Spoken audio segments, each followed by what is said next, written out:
When Princess Ekeoma arrived at her new home, she was given a royal welcome, befitting her status. They introduced her to her new maid servant, Eoma. But Folake, hearing this, was too quick to point out that she is the queen's first maiden in waiting, and thus every other person has to go through her.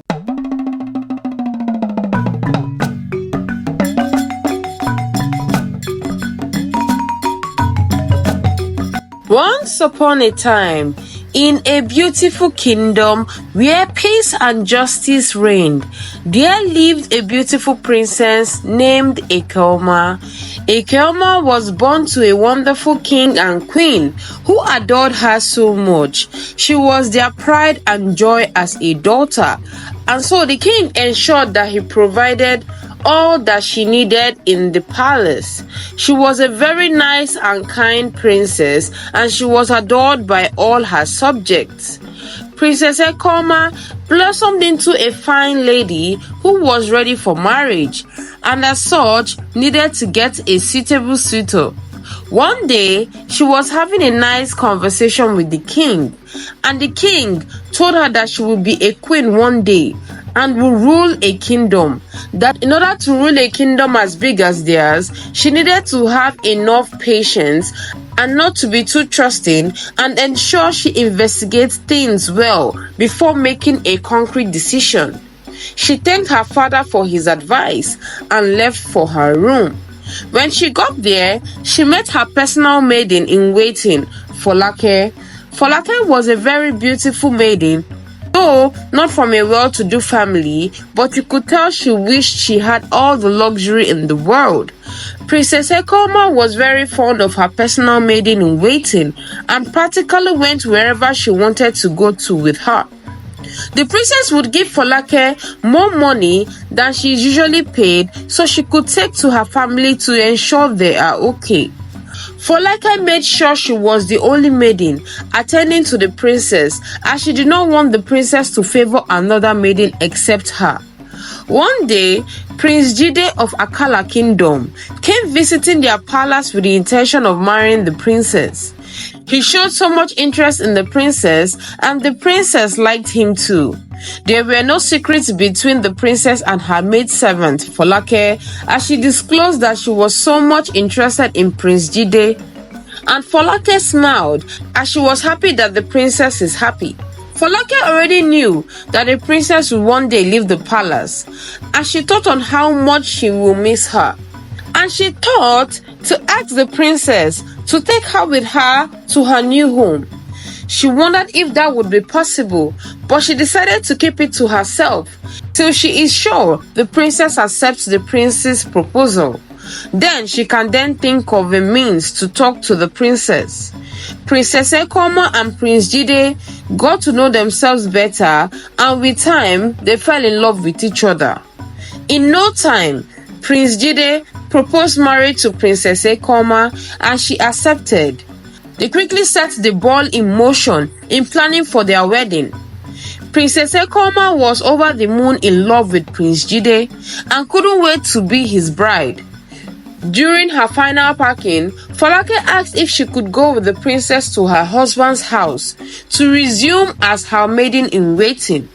The princess told her that her husband has already assigned new maids for her. Folake asked if she can trust them. You don't know them, and they don't know what you need and when you need it. She told her that she knows she would miss her, and she will miss her too, but taking her to her husband's house is a bit extreme. But she saw sadness written all over Folake's face, and then promised she would think about it. Folake lit up with a smile and thanked her. The day for the ceremony came, and the prince and princess got married. They set off to his kingdom to start a new life.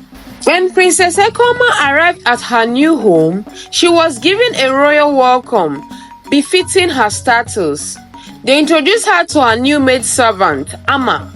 But Folake, hearing this, was too quick to point out that she is the queen's first maiden in waiting, and thus every other person has to go through her. Ekeoma quieted Folake immediately and asked her not to speak unless spoken to. She then addressed Ama and told her that she looked forward to working with her. Ama thanked her new queen and asked if she needed anything, to which she replied saying no, that if she did, she would let her know, and Ama left the room. Queen Ekeoma cautioned Folake that what happened here should not repeat itself, that she isn't the one to call the shot, that if this happens again, she will have to go back to her kingdom. Folake apologized and left the queen's presence. The people of Akala loved their new queen so much as she continued to display her meekness wherever she went. She started going out mostly with Ama as she showed her around the community and told her more about their culture and tradition. Queen Ekeoma did not go out always with Folake, and this made her a bit upset and very jealous of Ama. Sometimes she would meet Ama with the queen talking, and instead of joining in the conversation, she would try to bully Ama out of the queen's presence, but the queen would decline her leaving and would ask Folake to join them. But instead of her doing that, she would ask to be excused from the queen's presence. This continued for a while, and when Queen Ekeoma would ask Folake if everything was alright, she would say yes. She also asked if she wasn't happy in her new palace and would love to return. She would reply saying no, she is just fine. One day, the queen heard a loud shout, and upon inquiry, it was Ama and Folake having a serious fight. She queried them, and they were both silent about the matter. Queen Ekeoma said if such should repeat itself again, that the matter will be met with severe consequences. Queen Ekeoma one day noticed her very expensive and precious necklace was missing, and called on all her maid servants and asked who took her necklace, but none seemed to know the whereabouts of the necklace. The princess turned and asked the same question to Folake, to which she replied that she doesn't know, but she does remember Ama coming out from her bedroom yesterday. She turned to Ama and asked her. She said yes, that she came out from the bedroom, but she did not take any of the princess' personal belongings. She asked them all to bring forward their personal effects in the palace for a search.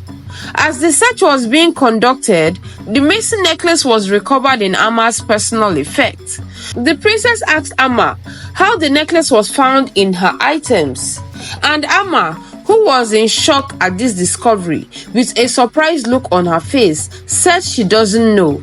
The queen, addressing Ama, told her that she hopes she knows the consequences for stealing in this kingdom.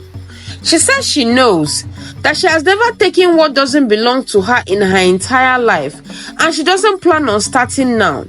The queen asked the palace guards to lock her up till she is ready to visit the matter before judgment can be carried out. Ama told the queen that she was innocent and pleaded with the princess to help her, that she is being framed for what she doesn't know. The queen nodded and the guards took Ama away. Folake walked up to the princess and said, "My queen, I told you that it's not everyone that should be trusted." And that was the main reason she asked that she accompany her to her husband's house. The queen looked at Folake and asked her if she placed the necklace in Ama's bag. Folake said, "My queen, of course not. Have I ever stolen from you before?" The princess responded saying no, but said that she doesn't want to believe that Ama would do such. Folake said, "I know you're too trusting of people, and that is why you need to be very careful. If not, they will occasion your downfall." Princess Ekeoma told her husband what had happened, and he asked her why she hasn't punished Ama yet. She feels there is something fishy about this, and we'll get to the bottom of it soon. The next day, Princess Ekeoma wanted to go out, but forgot something in her bedroom, and she went back to get it. But as soon as she stepped into her room, she saw Folake inside her bedroom, placing something underneath her bed. When she heard the queen call out her name, she nearly jumped out of her skin and responded saying, "Yes, my queen." The queen asked her what she just placed underneath her bed, but Folake did not want to talk, and so she beckoned on her guards to come in. In their presence, she asked her again, and now she went on her knees and with a shaky voice asked the queen to forgive her, that she did not know what got into her. She narrated that she got this charm to make her useless, and she also planned on taking the prince to herself, as she had always had her eyes set on him. But Ama was getting in her way, and so she had to set her up so she could execute her plans. She confessed that she wanted to be addressed as queen and looked to take over Princess Ekeoma's place.